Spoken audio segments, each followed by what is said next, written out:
Hi, welcome to, this is Jeffrey Wernick, and welcome to another What the Wernick. I'd like to share with you some thoughts today. First thing I would like to discuss, really, in the I don't think actually ever in my podcasts or whether it's the BitChute or the fine points, do I ever really talk about BitChute? Today, one of the things I will talk about is BitChute in the context of if many of you might have missed the story about how Rumble, there was apparently some hearings, I think, in DC, and some of these hearings, they found correspondence between Rumble and Ofcom, where Rumble was negotiating basically how much Rumble felt that they needed to comply or not comply with Ofcom, and Ofcom insisted that Rumble needed to comply if it wanted to operate in the UK, and that if it wanted to operate in the UK, they would have to comply with Ofcom rules and requirements, which is as we describe, as a censorship and surveillance regime. A censorship and surveillance regime we rejected, but Rumble, after negotiating and even after making a claim that their audience in the UK was not material to the business, and that they didn't think they were large enough to justify being subject to the Online Safety Act. At the end of the day, they ended up deciding, I guess, given the choice between complying with what Ofcom was asking with respect to compliance of the Online Safety Act, or just withdrawing from the UK, is they decided to act in compliance. And apparently, from what I read, is that the compliance regime will extend beyond the borders of the UK and into the United States as well. So I want to point out that we at BitChute and at BitChute, we don't have the balance sheet that Rumble has, and the UK business was material to BitChute. I think it's either the second or third largest market for BitChute. US is the first, and I think, I'm not sure if UK is ahead of Canada or Canada is ahead of the UK. I have not really checked on those numbers, but it's in the top three. So this was a material decision for BitChute, and despite it being material decision for BitChute, when we discussed it as a team on what we were going to do with respect to the UK, we came to a very quick, unanimous decision that no way we were going to be a collaborator with the with Ofcom. We had no interest in being subject to the Online Safety Act. So at a significant cost to us, both with respect to daily active users and revenue potential, we surrendered both reach and revenue potential, basically because for us the most important thing is to protect people's speech and to protect their privacy, and we just were not going to be part of the surveillance regime. So I wanted to let the community know. This is why I at the last moment I scheduled this What the Wernick, because I just read about this yesterday in the afternoon, and I wanted to share this with the BitChute community. I want you to know what our commitment is, and it's an expensive commitment for us, but ultimately, and I don't want to be too critical of Rumble. Rumble's a public company. Rumble has shareholders. Rumble has a fiduciary obligation to basically manage the company to maximize shareholder profits. They work for the shareholders, and the shareholders might not care so much about complying with censorship and surveillance regimes. They care about basically making sure that they can make as much money as possible, and therefore, sometimes you have to make decisions of compromising your principles for profits, and But when we made that choice, because BitChute is privately held, it's privately held by a small group of people, which I'm one of the members of that group. And with the two founders having still the large percentage of the ownership of BitChute, is that we chose principle over profits. So I think we probably are the only platform that has chosen principle over profits. We will continue to work diligently, which is also why we decided that we thought it was important in part of the membership package to include a VPN, because we think that there might be more countries that will demand this type of regime that the UK has implemented, via the Online Safety Act, and the agent responsible for complying with it, for managing that is Ofcom. So True Social, owned by where the principal owner is Trump, they took a different approach, I guess. Trump, when he was meeting with the Prime Minister of the UK, he basically threatened that that basically True Social should not be exempt from the Online Safety Act, because basically, since Trump is president, he can use the power of the US to protect True Social against any effort of the UK applying the Online Safety Act against True Social. In normal times, that would trigger maybe some hearings over emoluments clauses, because apparently Trump was using the presidency to protect a specific company in which I think he's the largest shareholder in. So that's probably not constitutional. But I think we've already seen that Trump can get away with just about anything, and that the Republicans are just a very pathetic party that's just very obedient to him. So, and I read that Gab has tried to approach the White House. And again, I read doesn't make it true. I'm sharing with you what I read, that the Gab has tried to approach the White House to seek protection for the White House, for also against the Ofcom and the Online Safety Act. I can tell you, BitChute has not approached any politician, not approached the White House. We're not involved in politics. We don't care what politicians say or do. We're adults, and we take decisions on our own behalf, and we believe in fighting our own battles. We had suggested, when Ray made some videos about this, is that Ray had suggested that everybody join us, because we moved quickly. So we moved basically right after Online Safety Act went into effect, that we made a decision that once it was implemented, we were gone. And that's exactly what we did. So, we're gone. We sacrificed the market. We sacrificed the money associated with the market. It was not a small market for us. Again, it was a very material market for us. But, we did it because we're not going to be a collaborator. Okay. We're not cooperating, and we're not going to be a collaborator in any regime that is requiring us to practice extensive censorship, and that would have us, basically surrender people's privacy. We take both very seriously. As a matter of fact, we counterattacked, I feel, and the counterattack is, again, through the fact of we're promoting our own VPN. We make, off the membership that has been promoted, we make a very, very small profit off of that, because because of the cost of the VPN. But I want to let you know that we're doing this because we take very seriously, and I wanted to not only have you hear that from Ray, but to hear it from me. It's something that we feel very, very passionate about. We're not going to go to DC or any other third party, begging for help. But what we did say is that the only way to fight these type of regimes is to boycott them.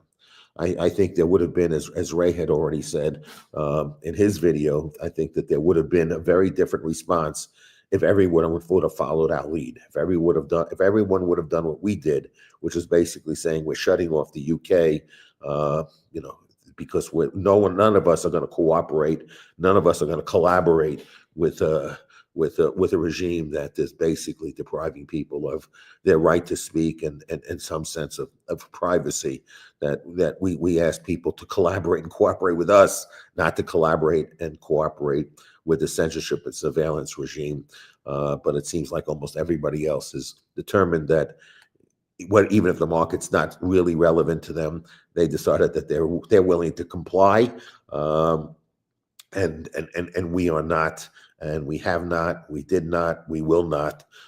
So I wanted to.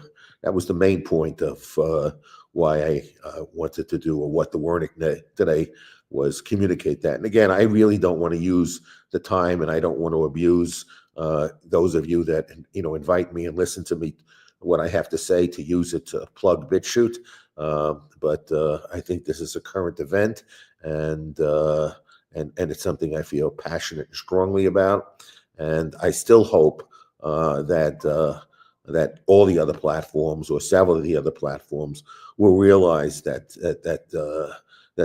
these governments are practicing terrorism against their own citizens, and you don't negotiate with a terrorist. So from our perspective, in a form of, we view this as a form of terrorism, and we do view it as a form of violence. It's a violence against people's inalienable rights. It's a violence against their unalienable rights. We think it's a violence against human rights, and we are not going to be complicit, in that type of violence. So we think that the most important protections that we have are our civil liberties, and we hope that maybe some of these platforms, will one day figure out that maybe, how much of your soul do you want to sell to protect profits, and when will you really fight for principles? I know a lot of people don't like a lot of the references I make to the founding generation. I personally was very influenced by the founding generation at a very young age. I had an elementary school teacher who began exposing me to that founding period, and it became passion of mine of studying and reading up on the founders, and the spirit of 1776, a spirit where a spirit of freedom, a spirit of liberty, a spirit of self-government, and so for me, this is something that's been a lifelong, passion, and supporting platforms like BitChute is something that I do as a passion project. Not that I don't want to make some money off it, because I'm a capitalist and I would like to make a few dollars, but I could figure out other things I could do that could make me more money, and spend less time than BitChute. So basically, I'm not expecting to make the type of profit I make with BitChute, off of my other activities. But this is something that I very much want to succeed, because I'm fighting for the movement for free speech and for privacy, and not to pat myself on the back or promote myself very much, but I am the only one that has supported really free speech platforms. In 2020, when Gab needed money, I gave Gab money when nobody else would. So I think my money is what gave Gab the ability to have its own independent servers and to bring in engineers, that I was told by the founder of Gab that without that money, he would not be able to recruit engineers because his balance sheet was too weak. And so Gab just basically wanted my money. So I supported them. I didn't necessarily do a lot of due diligence on Gab. I was introduced to Gab by a friend, and I wanted to support free speech, and the two main free speech platforms at the time that I had knowledge of, because I'm not someone who really uses social media. I never had a Twitter account. I was not very interested in communicating with the public. I'm not interested in being an influencer. I have no desire for any of that. But I gave Gab money, and at the same time, I also met the founder of Parler, and Parler wanted not only my money but me to be a mentor for the founder and CEO. And so, at about the same time, I funded Gab. I also funded Parler. I had no knowledge of BitChute's existence at the time, and so. And because not I wasn't looking for this, people came to me, and when they came to me and explained to me what their mission was, I decided I wanted to support the mission, and Parler wanted me to be actively involved. And for the year of 2020, up until the time that Parler got deplatformed, I was actively involved, and the only reason why I withdrew my involvement was because after Parler got deplatformed by Amazon and Apple and Google, the management team had decided, and the majority owners had decided they wanted to get back to the Apple App Store and were willing to make concessions to get back to the Apple App Store. They thought that was in the best business interests of Parler to do that. I objected to that.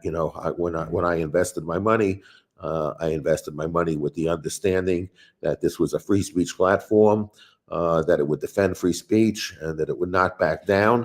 And no matter how many app stores, removed it, and how difficult it would be to find data centers, that basically the principle had to come first. And you never really know how committed people are to a principle until there's a cost of living up to those principles. In my opinion, when Parler got tested, it didn't live up to those principles because it was willing to make concessions. And the other platforms now that are making concessions to Ofcom to continue to be able to operate in the UK are also not living up to the principles, because what kind of principle is it if at the first time there's a cost associated with preserving that principle, that you surrender that principle? So I didn't, at Gab, I had no involvement. So whatever Gab did, it's not like I had any influence over that, because again, my money was involved, but not me personally. But with Parler, I personally was involved in, and I was vehemently against any cooperation, and I disengaged from Parler at that point in time.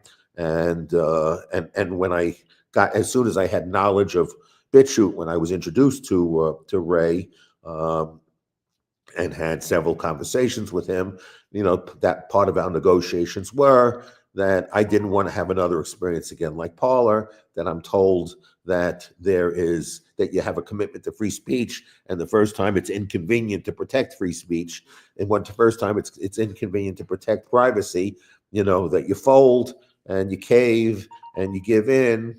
And part of what took me time to make a decision was for me to be satisfied that that would not happen with BitChute. That I'd have another example again of where somebody would surrender their principles, put a few extra dollars in their pocket. And I'm happy to say that as we had this experience with Ofcom now, I'm happy to say that none of my partners disappointed me. The meeting and discussion of saying, what should we do? Should we get out? I think everybody in the meeting who was involved in making that decision already knew my opinion on that. I've made my opinion very clear, from the beginning, and I make most things very clear, and I don't think I leave much doubt about what my preferences are with my partners. But I think that they were all in agreement with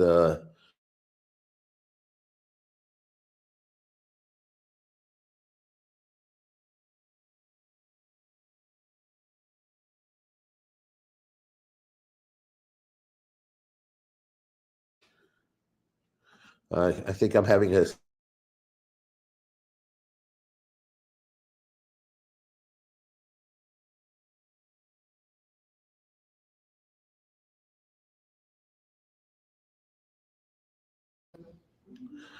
Sorry for this. I seem to have very poor signal today. I don't know why. Um, so if this continues, I'll just terminate this because it's got to be frustrating to look at this. So that's what I wanted to talk about today. I have two other quick topics I'd like to discuss with you. One is since we're coming close to August 1st, and since I studied economics in school, and I also have a passion for economic theory.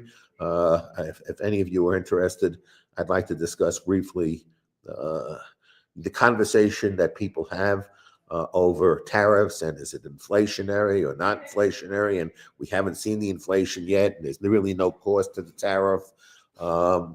So I'd like to explain to you, if I was back at school, at the University of Chicago in the PhD program, and I got asked by one of the many Nobel Prize teachers there about, tariffs, and what kind of answer would be expected of me applying, Chicago price theory, which is one of the unique things about, the Chicago education, and maybe one of the reasons why so many Chicago people have won Nobel Prizes in economics. Actually, University of Chicago has more Nobel Prize winners than any university in the world, and more Nobel Prize winners in economics than any university in the world. And I had the fortune of being there when there were about 7 or 8 people who were either then had already won a Nobel Prize, or who then, subsequent earned a Nobel Prize. So I was able to have exposure to a lot of really great, brilliant minds. And but to talk about the tariff policy, GM announced about $1 billion hit to earnings because of the cost of the tariffs. There are other companies that have also said warnings to expect the fact that their earnings will be much less because they took a great hit to their tariffs. So let me explain to you how an economist would explain what's happening. The tariffs have a cost. They're a cost of doing business like any other cost. Material prices could rise, wages could rise, a number of factors could increase the cost of doing business. And then a business that has a decision to say, well, how do I deal with these costs that are rising? Tariffs are just another cost of doing business. So first I'd like to say is the countries that export the goods do not pay the tariff. So to think about, well, these tariffs are being paid by China, they're being paid by the EU, they're not being paid by any of those countries. Okay. The importer, the one who orders those goods and receives shipments of those goods and accepts those goods in the US, they're the ones that pay the tariff. So they pay the tariff. And what could be the consequences to countries like China and other countries throughout the world with high tariffs? The tariffs might be high enough where the importer doesn't want to buy something from them because the price is too high and there's no market for it. So it's not like that country is paying a tariff, even though they might be damaged by it. They might be damaged by the fact that they'll sell less stuff, but they're not paying the tariff. They might pay the consequence of the tariff by doing less business, because with the tariff, whatever they're selling us now might no longer make sense to sell because the price could be too high. And therefore they lose the market. So we've seen right now that there's been a reduction of imports into the U.S. So there is a loss of market share of many countries who have exported to the U.S. And there's also been a reduction of exports out of the U.S. So less foreigners are buying less of stuff made here, and we're buying less of stuff whose origins are another country. So in the beginning, since this tariff regime has been kind of unstable and nobody knew what the permanent regime would be, it seems like the behavior of most companies so far, because they didn't know the tariff regime was going to be temporary or the tariff regime was going to be permanent, it seems like so far the companies have decided to absorb the cost of the tariff. That doesn't mean they're going to permanently absorb the cost of the tariff. It means they're temporarily absorbing the cost of the tariff. But then they have to ask the question, how many quarters is GM going to continue, and companies like GM are going to continue to report billion-dollar losses, billion hit to earnings because of the amount of tariffs that they're paying to bring stuff in. So, and it's not like they can immediately overnight adjust their supply chains. And the adjustment of the supply chains also will likely come. One, it'll take time. And second, it might mean increase in their goods where they're paying less in tariffs, but now they're paying a local supplier more than they were paying the foreign supplier, but less than that cost plus the cost of the tariff. So, and also in many of these companies, like in the auto industry, your relationship with your supplier are long-term relationships. They're strategic relationships. They're not opportunistic relationships. I mean, buying certain raw materials could be opportunistic relationships, but people who are really in your supply chain, they are strategic relationships. They're not short-term relationships. They're long-term relationships. And many of these companies have been, the people who are in their supply chain has been a pretty fixed supply chain for 5 years, 10 years, a very long period of time, because they're intimately involved in your strategic planning process. So like when Apple gets together, they get together with their main suppliers, and when they're planning their new phones, their main suppliers are part of that planning process. So, and many other companies are the same way. So these are strategic relationships. They're not opportunistic relationships.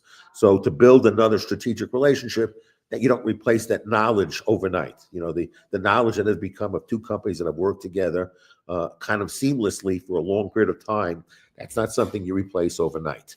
And so you're going to get, you probably pay more, and you're paying more for basically not the same quality, not the same level of productivity, because it's not going to be from one night to the next. It's going to be a seamless transfer. So it'll take time, and that time will impair productivity and maybe earnings. So there's a cost associated with that transition. So given the fact there's a cost of transfer that transition, you know, the short term, most of these companies have looked like they've made a decision that they're not going to pass on their increases in their cost of business, but they're absorbing it. But what happened with GM? They made the announcement of what was the cost to GM of absorbing that tariffs themselves, and $1 billion, and the stock price went down about 8-9%. So a lot of wealth was destroyed. I think that day, I can't remember off my top of my head, but it was $50-60 billion worth of wealth that was destroyed that day. And that's just GM. There are whole other companies that also have announced that they've had very significant costs to their operations that they've absorbed to let Wall Street know, let the investor community know, so they don't surprise them that their earnings are going to be significantly less because they made the decision to absorb the costs. But they're not going to absorb it permanently. And again, most likely the reason they're absorbing these costs is because they don't know what the permanent regime is going to look like. So until they get a sense of what the permanent tariff regime will look like, if we ever have an understanding of what a permanent regime will look like, and it looks like we're moving towards that, is that they've made a decision to just eat the cost, thinking that it might be 1 quarter or 2 quarters worth of cost, and then they would have a degree of certainty. And now what will be the consequences? Well, the consequences could be several things. Somebody has to pay for this, okay? So if the company decides to absorb the tariff cost, it means the shareholders are absorbing 100% of the tariffs, and their stock price will go down. Well, if their stock price goes down, if they ever want to expand their business, now their cost of capital will go up because their stock price is going down. If the cost of capital goes up, it means that the probability that they'll make long-term investment will go down. So, so the fact is that there might be a reduction in supply in the future because the cost of capital, because the companies are not earning sufficient relative to their cost of capital to justify expanding their businesses. So they might not expand their businesses as much, which would impact future supply, which might impact future prices.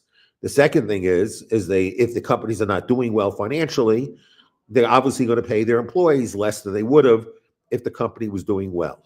So another consequence could be is that maybe employee wages will be suppressed. It's not like they will go down, but they might be higher if the company was doing better. So there'll probably be some wage suppression. So the company shareholders will absorb some of the cost, and the workers will absorb some of the cost by either less jobs or smaller wage increases, or maybe if it gets bad enough, no wage increases while we still have inflation, which means that they'll have real wage declines over time. Then the company might say, well, some of the costs we need to start passing off to the consumer. So then you might start seeing, and once they say it's inflation, they say, well, how much can we pass on to the consumer? How much can we pass to the shareholder? How much can we pass to the worker? But to think that there's no cost involved, that suddenly that this money just goes into a black hole and it's a cost of operating business that has no adverse consequence on anyone, is just mythology. It's just wrong think. And unfortunately, the financial media, besides the misinformation and bullshit that comes out of all politicians, whether they're Democrats, Republicans, MAGA, progressives, liberals, whatever, they all practice the same game of propaganda and bullshit. So there's not going to be a really well explained, good explanation regarding, the fact is that this cost will be absorbed. The question is, who will absorb the cost and over what point in time? So you also have a chance that one of the reasons why they might not be surrounded, they might be absorbing it, is because so far there have been 2 court cases regarding the legality of the tariff regime, because the power that the Constitution gives for setting tariffs is Congress, not the president. And then the question is did the emergency that Trump cited for giving him the right to increase tariffs, does that emergency really exist?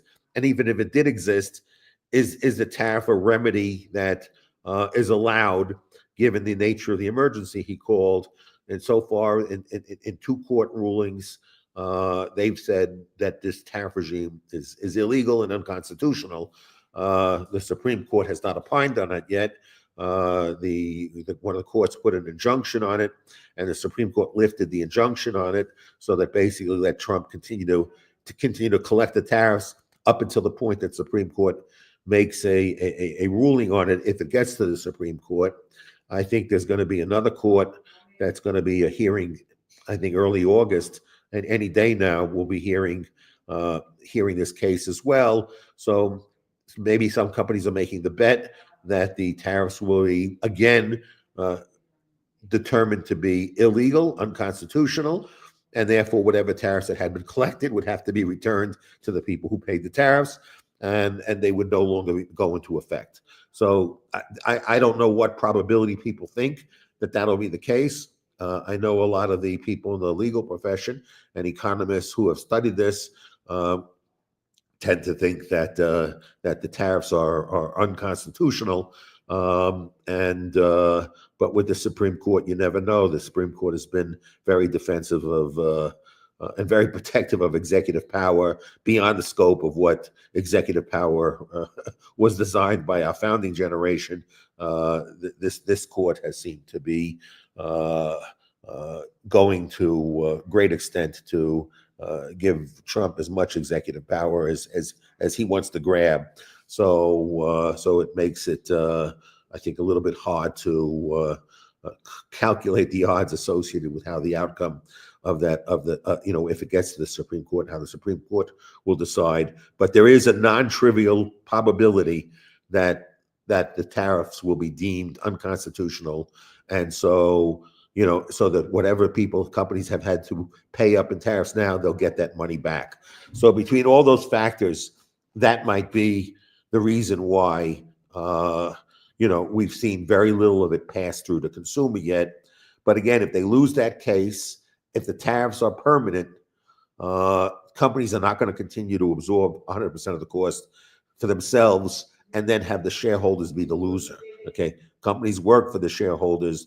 The shareholders will not be very happy if the company tells the shareholders, well, we're not going to try and figure out how to make sure that you're not the only one who's paying for these tariffs, that we're going to share the burden between the workers and the consumers, and the expectation on the shareholders' part will be pass everything off to the consumer that you're capable of passing off to the consumer.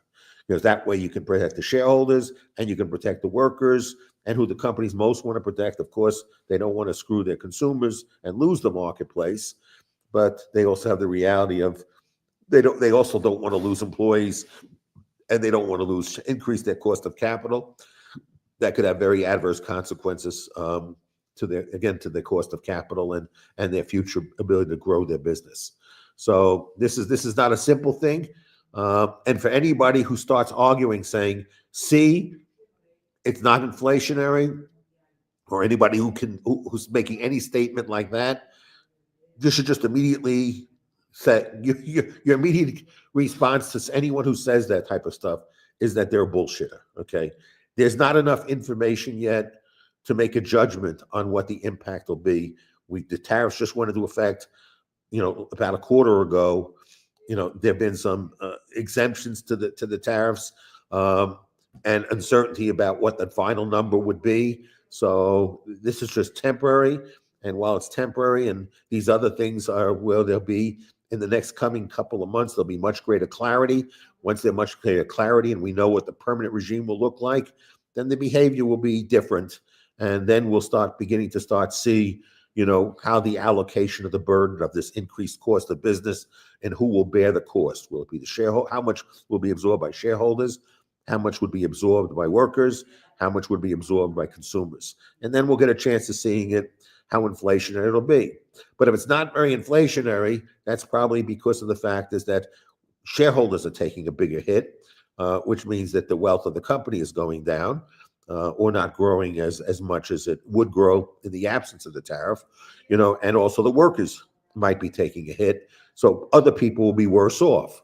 So other people will have a reduction of their standard of living if they have wealth destroyed, if they have the purchasing power of their wages reduced. So all those are bad outcomes. So to sit back and say there's no bad outcome because there's no consumer inflation at that point, anyone who just makes that statement is just a bullshitter. Okay, we don't have enough information.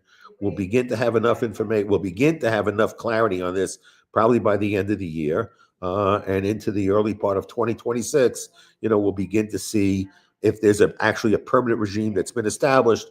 Then we'll begin to see really the allocation of the burden associated with who's going to absorb the cost of the tariffs, and how much of that cost each of those constituents will absorb. So I try my best, to basically educate and inform people things I feel I have a specific knowledge in, experience in, and to make people smarter and educate them on something that might be not their expertise, and so that the important thing about in a constitutional republic, most important thing is an informed voter, and given the fact that I'm also a self-described anarcho-capitalist, I don't have a preference for any political party. So whatever I say doesn't mean I'm right about everything, or right about anything. I'm expressing my opinions. I would listen to me because I'm a very successful investor. So, my batting average has been, very good. And as I've said a number of times, I'm approaching 70 years old. So it's not like I have a small sample of, me speculating and being right and speculating. I've been doing this for well over 50 years, and I have an extremely good batting average at doing this. So I must be doing something right, which doesn't mean even if I've been right for 55 years, doesn't mean I will continue to be right. So I like to always have a caveat associated with it. But you don't have to believe what I have to say, but you should think about it and do more research on it so you can make your own informed judgments. But this is what I try and accomplish from either What the Wernicks or any of the podcasts. As much as it seems like we dump on Trump and the fine points and other things, He's the president now. I mean, so we're talking about if somebody else was the president, we'd be getting together and probably dumping Bruce and myself and Ryan would be dumping on whoever is president because whatever the government is doing, it's probably stupid, whatever they're doing.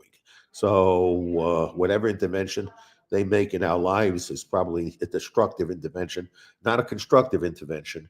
So it's not as if we have any partisan agenda. I don't have a partisan agenda. So, but I do think I benefit as a person. The more informed people are, the more likely we can preserve our constitutional republic, and that's something I have a bias towards. I want to preserve my freedom. I want to preserve my liberty, and the more people out there who are as adamant about preserving their freedom and liberty as I do, mean that there's a higher chance I'll get to also preserve my liberty and freedom, and have the government be less intrusive in my life. So it's clear what my bias is. My bias is I want the government out of my life.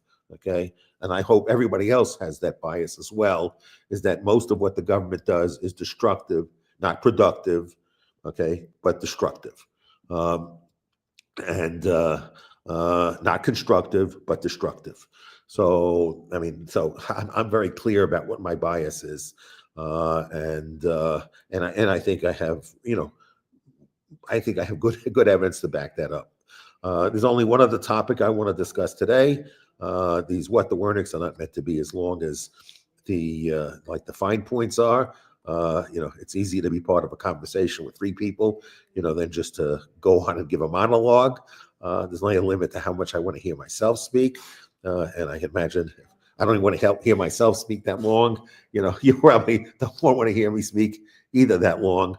But the other thing that has really offended my senses is last night's senatorial approval of Amy Above to sit on the U.S. Court of Appeals, the second highest court in the land, right below the Supreme Court. Here we have three.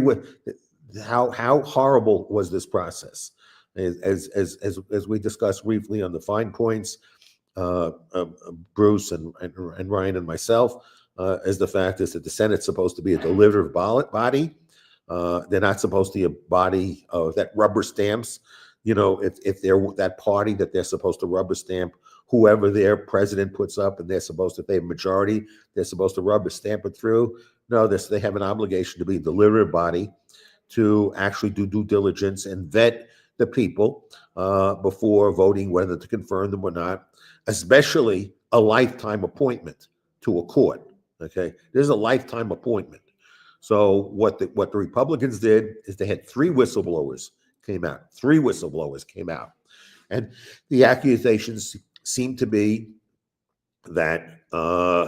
indicate that Bove lied under oath. Now we now have, and I know many people are really offended by what Clapper and Hillary Clinton and Brennan and others did with this supposedly effort to undermine Trump and use this process as a coup against him, and now they're referring to the fact that, well, we can still get them for lying in front of Congress because some of them came back subsequent to the to 2020, so their statute of limitations has not expired. So some of them they can still get for committing perjury to Congress. So on the one hand, they really want to aggressively go after certain people for committing perjury against Congress. They don't have the proof yet, but they want to go after them. They hear some information out there, they read some report, and they say, gee, maybe this person perjured themselves, and they want to subpoena them and bring them in and put them up on trial for, so maybe they can put them in jail for a long period of time for committing perjury. Yet another person seems to have three witnesses that seem to indicate that he didn't really care about rule of law, that he cared most about getting the Trump agenda through, and didn't really care, and was prepared to basically, as one person described it, give the middle finger to the judge and their court orders. So they were told to aggressively pursue what Trump wanted, and if a judge got in the way, which meant the law got in the way, okay, that they wanted to give the middle finger to that, so there are three whistleblowers who I guess were offended enough to come forward. They're people who are still currently apparently working in the Department of Justice, and they're seeking whistleblower protection, in order to be able to tell their story. And apparently the Republicans have no interest in their story. So the story being told by Tulsi Gabbard and others, that they have a lot of interest in. The story being told by these three people who have taken a risk, they might get discovered and they might be fired.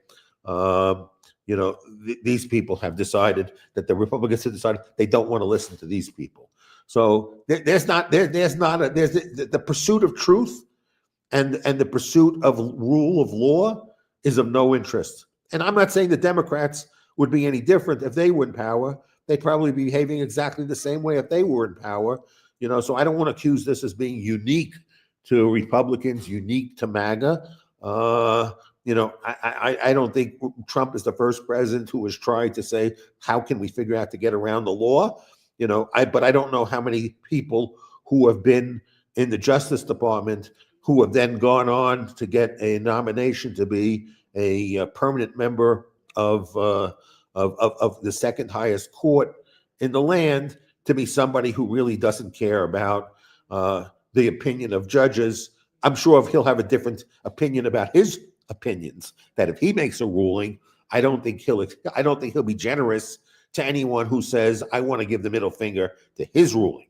Okay, so he gets to determine which judge you give the middle finger to and which judge you don't give the middle finger to.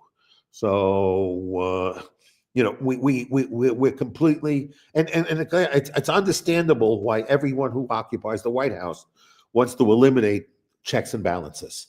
Of course, their job is much easier if they can eliminate checks and balances. But when you eliminate checks and balance, you're pursuing to be a despot. You're pursuing to be a demagogue. You're pursuing to be a tyrant. And I think almost everyone in the office who gets to be president would like to be a despot, would like to be a tyrant. So again, I don't think that is unique to Trump. The question is what boundaries are they willing to go to accomplish that? I think the difference about Trump and other people is he's pushed boundaries that people in the past, with the exception of maybe FDR, have not been willing to push. There's a limit to how much boundaries that they're willing to be pushed, and Trump's willing to extend the boundaries, it seems, further and beyond than other people. But I don't want people to get the impression I think that this type of behavior is unique to Trump. The whole idea of checks and balances is to make it almost impossible for a tyrant to emerge, to make it almost impossible for a demagogue to emerge, to make it almost impossible for a despot to emerge. But what we have right now is we have, example of the fact is that, I think under more normal times, a candidate like Emil Bove would not get support from his own parties, in normal times. But I think we have times now where, as you can see, almost the entire Republican Party is completely obedient to, this type of mediocre candidates who want to, again, give the middle fingers to judges and have probably committed perjury. You would assume that somebody who probably perjured themselves, in a congressional hearing, confirmation hearing, that's someone you don't want to give a lifetime position to on the second most powerful court in the country. So I think these should be signals to us about how much our system is at risk. I don't want to sit back and say, is this a constitutional crisis? It might not be a constitutional crisis, but it will become a crisis if we don't do anything about this. And again, you could be a MAGA supporter. You could support the MAGA ideology, the Trump ideology, but that doesn't mean anyone should want somebody who has the type of evidence, apparently, because the whistleblowers have gone with documentation, and the Republicans don't want the world, the American public to see all that documentation. They truncated the process, of vetting the candidate, so they could just get it approved. So there'd be so that now the media would have no interest. Now, whatever these whistleblowers had to say, nobody would be interested in it because it's irrelevant what they have to say because he's the judge. So, he's pointing his approval. So that will end the stories about people reporting on this, and it also prevent other whistleblowers from emerging, because what might have happened if they had hearings, and there was a hearing for one whistleblower and the second whistleblower and the third whistleblower, then more whistleblowers might have emerged. And so I think they wanted to discourage anyone else emerging, and so they didn't really care whether these people were bringing in documentation, of text messages, of communications, of emails, but written documentation. It's not like they were going and saying, we heard this orally. They were bringing in documentation to validate some of these claims they made that were oral claims. I don't know if they had documentation on everything, but they had documentation on a bunch of things. And the politicians decided that the American people were not, for a lifetime appointment of a judge, the American people didn't have the right to listen to the documentation and make their own judgment. So that's not something we should allow any party to do to us, whether it's Democrats or Republicans. Either way, that's just unacceptable. And and we need people who were representing the people, not representing the president. So what the Republicans are showing, because I'm sure Trump could have come up with another name, okay, that would have had an ideology similar to both. Maybe not someone who was purely loyal to him, but somebody who at least had, a judicial philosophy. So it's not like he's the only one around.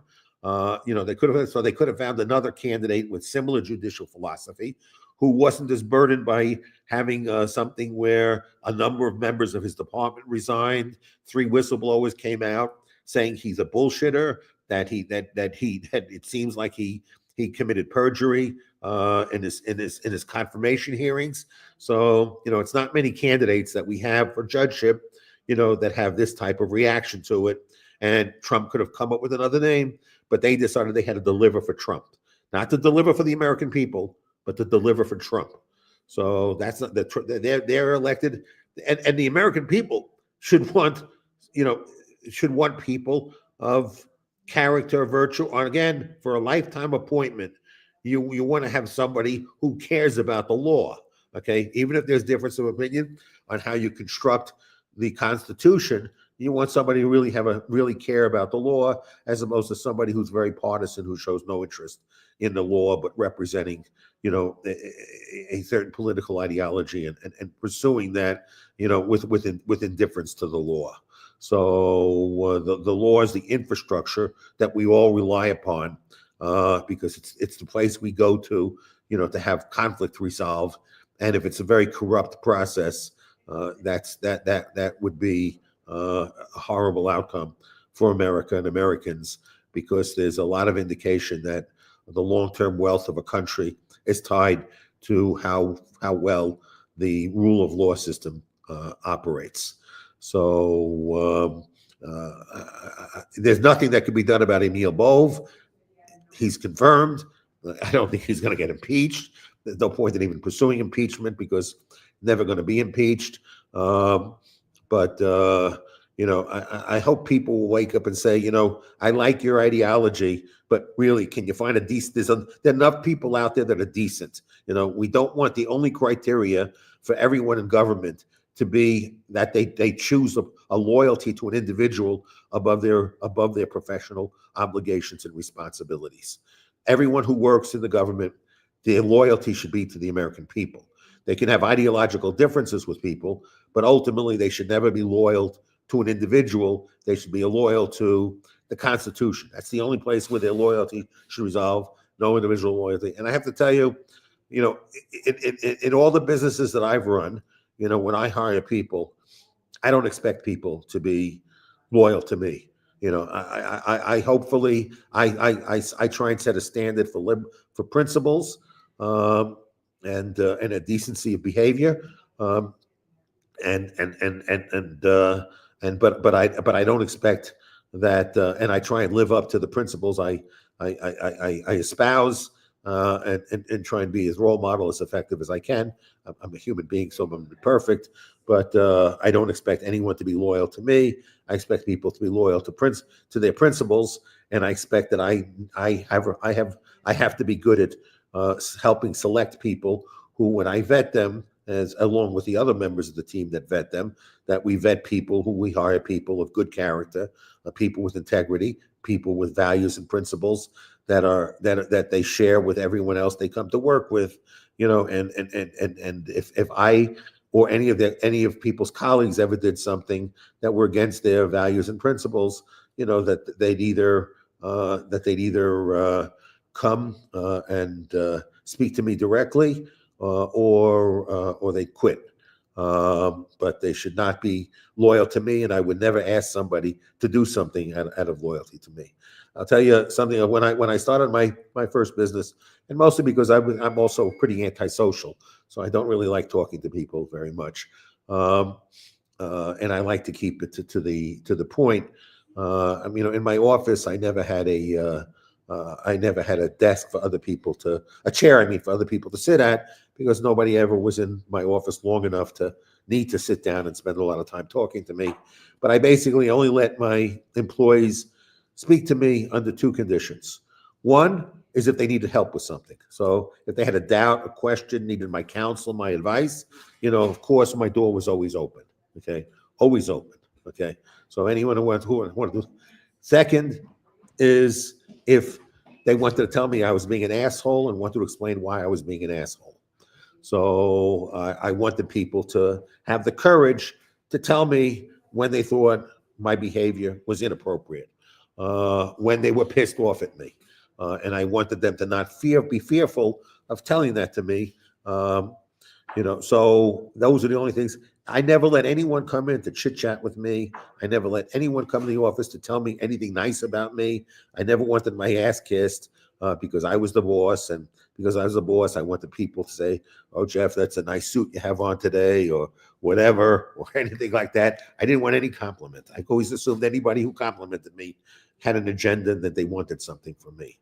So I wanted to hear people's complaints. In the beginning, people were reluctant to complain, because even when I said I want to hear people complain, naturally people say, "Well, Jeff says that, but does he really mean it?"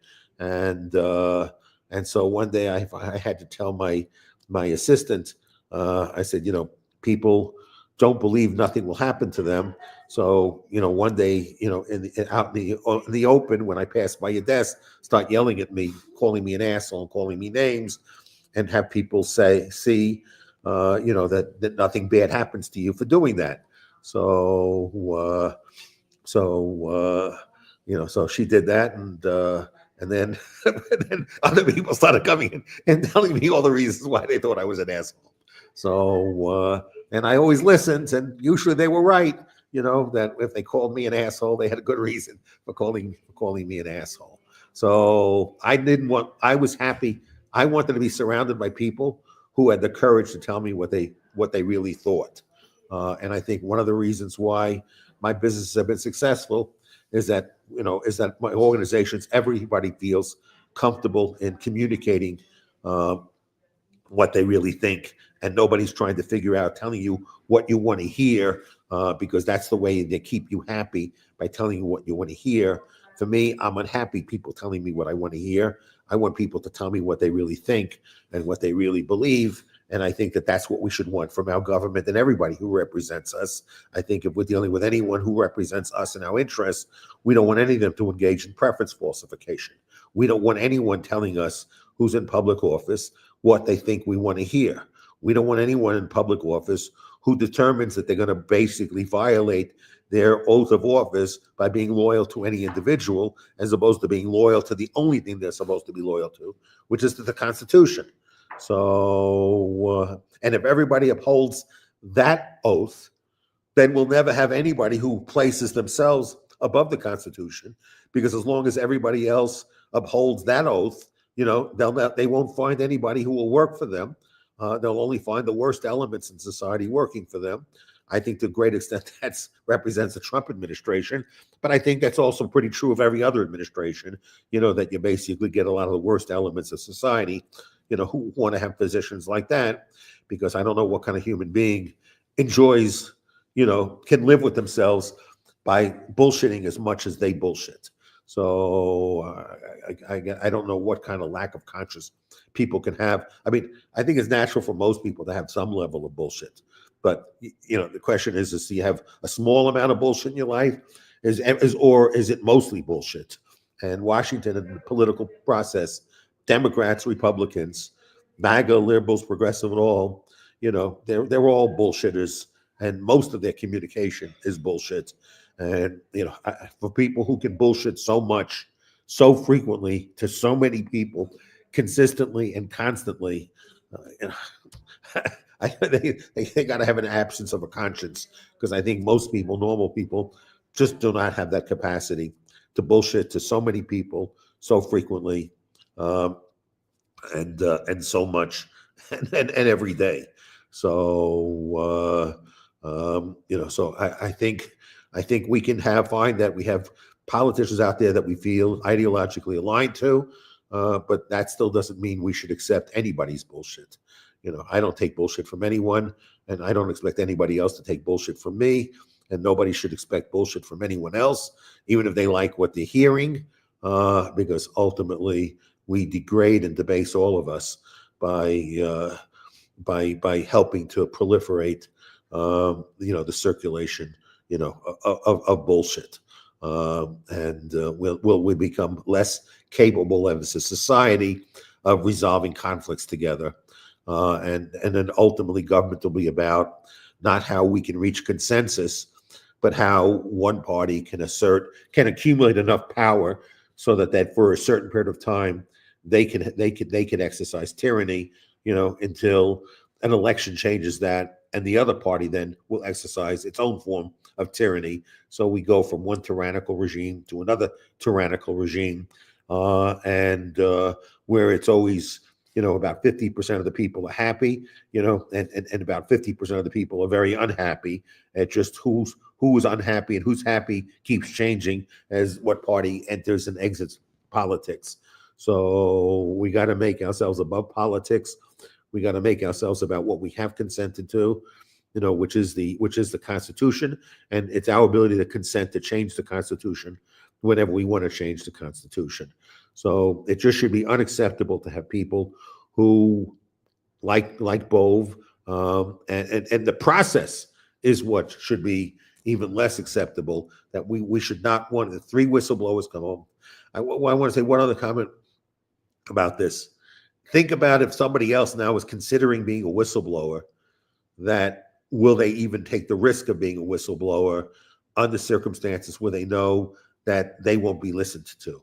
So, we've had whistleblowers in previous administrations, and generally we don't have many. We probably need a lot more. We need a lot more whistleblowers in every, and we should encourage more. Whoa. And we should encourage more.